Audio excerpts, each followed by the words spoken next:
Hi, I'm Chloe Becker, and I'm doing a video about Asperger's autism because this is the month of autism.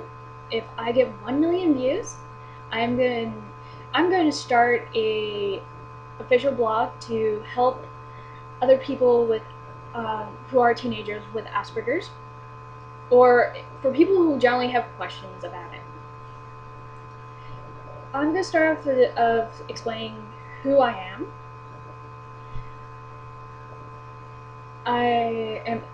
I'm 18. I live with my mom. My parents are divorced. I have a younger sibling. He's 16 years old. Very, very annoying. And yeah.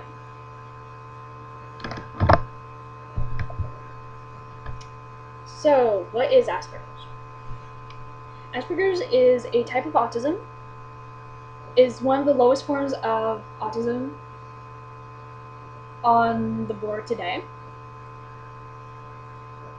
It it was founded by Hans Asperger, a Austrian, that did this study on people who were like slightly normal but still on the iffy side. He published his findings in 1944, and obviously because of that, we have the name Aspergers. I know from South Park, the stupid joke with the burgers and the ass. But trust me, it's not all that fun or cracked up to be. What are the signs of Asperger's? Eye contact is one. Next to no eye contact is one of them. And I definitely do have that. Especially when I'm with someone new. I don't really have a tendency to look someone in the eye. I kind of like look everywhere, like I'm kind of doing now. Another one is pretty much I can't exactly. There is a name for it, but I can't pronounce it. It's pretty much if you show like signs, if you're pretty much cold or signs of like being very, very distant and all that fun jazz. Like, one of the things a lot of Aspergers don't like, myself included, is being touched. And they'll show that and be very, very weird and very specific about it. So be very, very careful.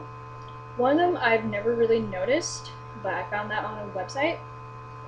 It's a failure to turn when someone calls your name.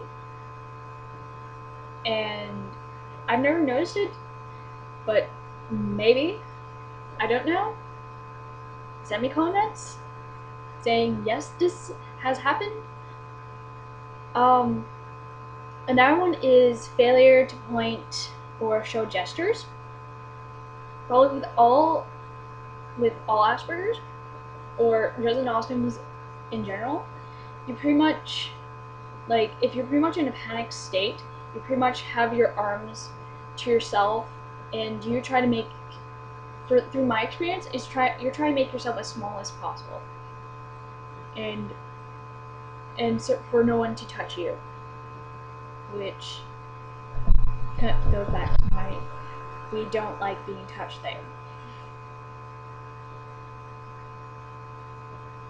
Another one is pretty much lack of interest to people around you, like your parents, your peers at school.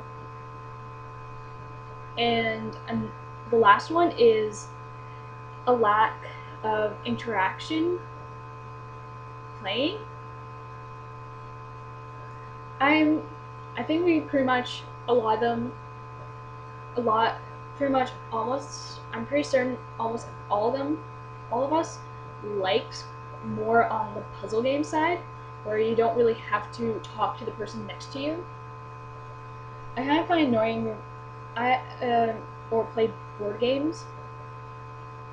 Oh well, whatever.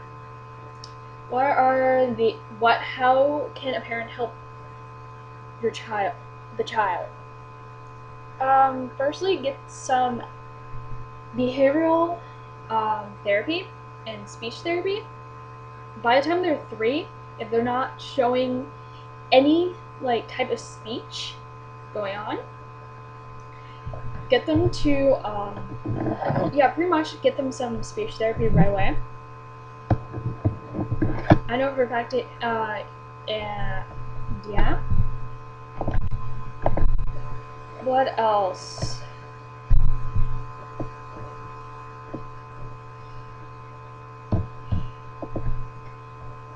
Get them some physical therapy too. If they kind of show like they can't open a door or something like that, or the pickle jar, trust me, you need it. If those signs don't really show up, like if those signs show like they can't necessarily open the door all the way, or pretty much have a hard time by the time they're like 10 or 12, that's kind of the sign where you say, yeah, we need to take this kid to some physical therapy, some physio. Yay!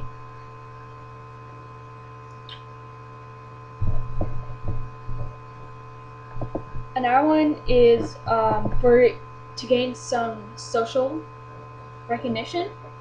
Put them in a social group or sports or camp. I don't recommend sending them to a weekend camp, because I've been to a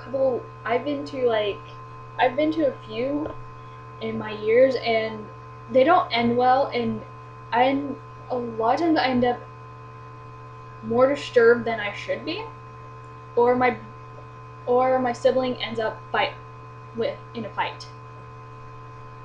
So not that good.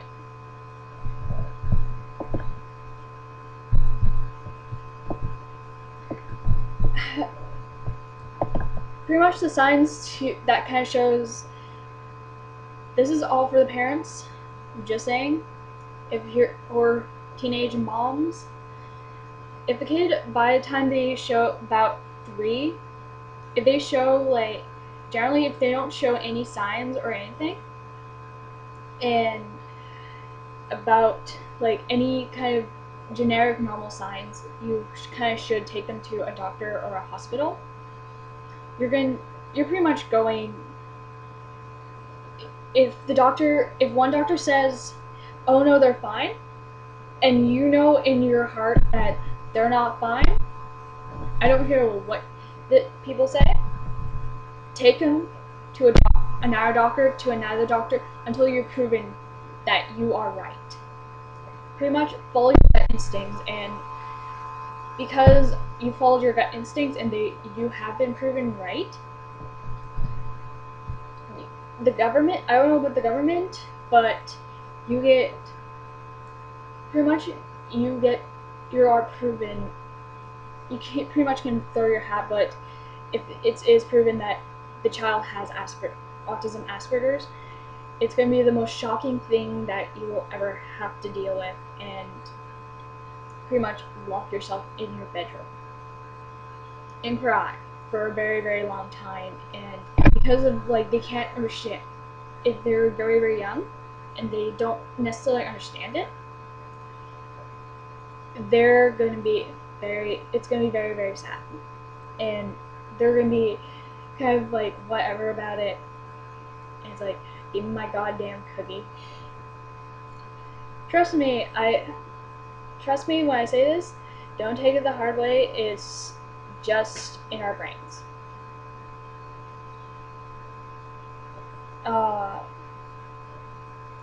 So yeah, if you have any questions or anything, just comment or send me a YouTube message, if you want a personal. So yeah, bye.